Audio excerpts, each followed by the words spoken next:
He fired me because his mother told him to. Years later, our roles were reversed. In 2015, I was still a student, trying to survive in a country where opportunities were rare and independence was even rarer, especially for young women. At that time, cyber cafes were still trending. Not everyone had internet at home, and these cafes were more than just places to check emails. They were social hubs, study spaces, and in many ways, windows to the world. I worked part time as the manager of one of those cafes. It wasn't a dream job, but it paid my bills and helped me stay in school. I took it seriously. I managed schedules, handled customers, kept the place clean, and made sure everything ran smoothly. I was young, quiet, focused, and grateful to be working. The owner of the cafe was my age.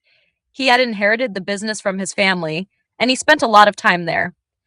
Over time, he started talking to me more, asking about my studies, my goals, my life. I thought we were becoming friends. I treated him kindly, respectfully, and professionally, but he felt something more. I never did. I didn't lead him on. I didn't flirt. I was clear without being cruel.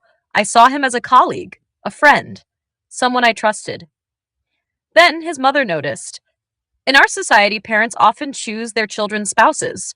Love is not a requirement. Compatibility is not the priority. Family image, ethnicity, religion, and social expectations matter more than personal choice. And racism, unfortunately, is a real and heavy reality. We were from different ethnic backgrounds. We followed different religions. Even if there had been feelings on both sides, the system around us would never have allowed it. His mother decided to marry him to a woman she chose for him. And then she asked him to fire me. Not because of my work, not because of performance, not because I did anything wrong, but because I existed. Because my presence made her uncomfortable. Because her son looked at me differently. And so he fired me. He didn't fight it. He didn't defend me. He didn't protect our friendship. He simply called me into the office and told me my services were no longer needed. I remember walking out of that cafe feeling confused, humiliated, and deeply hurt. Not because I had lost a job, but because I had lost someone I thought was a friend, someone I believed respected me. That moment stayed with me for a long time. But I didn't stay there. I moved forward. The years that followed were not easy, but they were transformative. I invested in myself. I studied harder. I learned new skills. I worked on my communication. I improved my language abilities. I became sharper, more confident, more structured. I slowly rebuilt my sense of worth, not through revenge, but through growth. By 2022, my life looked completely different. I had landed a position as an executive assistant in a multinational company. My salary was better. My confidence was stronger. I dressed better. I spoke better. I carried myself differently. I had become the woman I once dreamed of becoming. I had leveled up. Quietly, steadily, intentionally. Then one morning I walked into the office and saw a familiar face. It took me a few seconds to recognize him. It was him, my former employer, but he wasn't the confident business owner anymore.